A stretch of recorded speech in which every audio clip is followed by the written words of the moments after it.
Thank you for this rain. Thank you for this rain. Thank you for this rain. Thank you for this rain.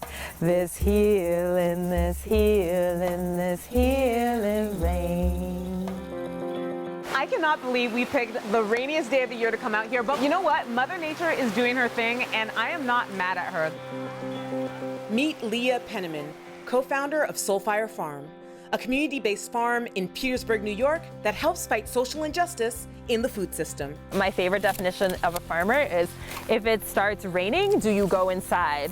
If yes, you are a gardener. If no, you are a farmer. I feel like that needs to be on a t-shirt. With almost 20 million Americans who are disproportionately Black, living in areas where fresh produce is hard to come by, Soulfire Farm grows and delivers fruits, vegetables, and herbs to local New York communities, in addition to training the next generation of Black farmers. So we're heading out to the field to harvest medicinal and culinary herbs. How did you get into farming? Well, by accident. I grew up in central Massachusetts. It was a very conservative, challenging environment. Sure. To say our peers were cruel to us would be an understatement. Wow. So the forest was my solace, and for that reason, when it became time to get a job, I wanted to do something in service of the earth and totally fell in love.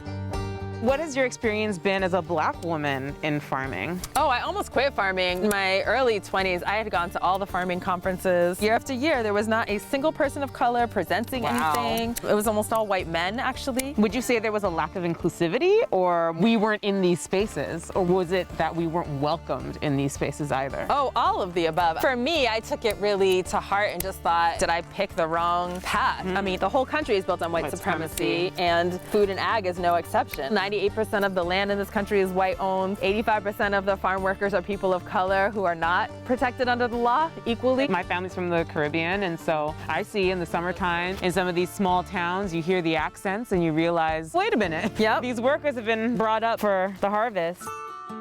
And healing from a history of oppression that has disconnected Black communities from the land is an issue that Soulfire Farm aims to address through its training programs. Why do you think it's important for the next generation of Black people to get into farming? You know, it's so important. The land was the scene of the crime, and so our people, for good reason, ran away from the red clays of Georgia. That's where the lynching and the sharecropping and the slavery took place. But I would add she was never the criminal. In fact, the land is probably the source of our strength and sustenance, and we're part of this returning generation that's waking up and saying, wait, our relationship to the land doesn't have to be defined by that oppression. So we run training programs for Black and brown farmers, and thousands of people roll through here every year to learn how to farm and then go on to start their own businesses, and we have many dozens of farms that have sprouted from the seed that Soulfire plants.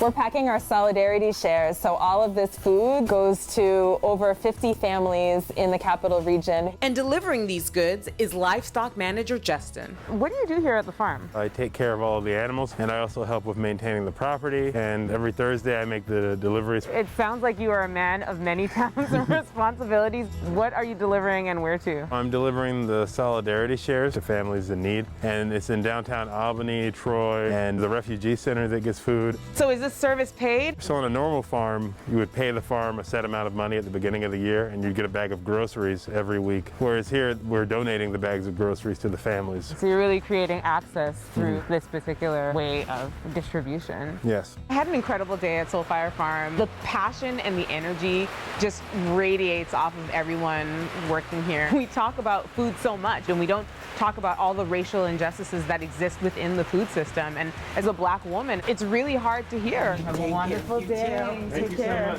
So grateful that Soulfire Farm exists, and I'm so grateful for the work that they're doing in the community.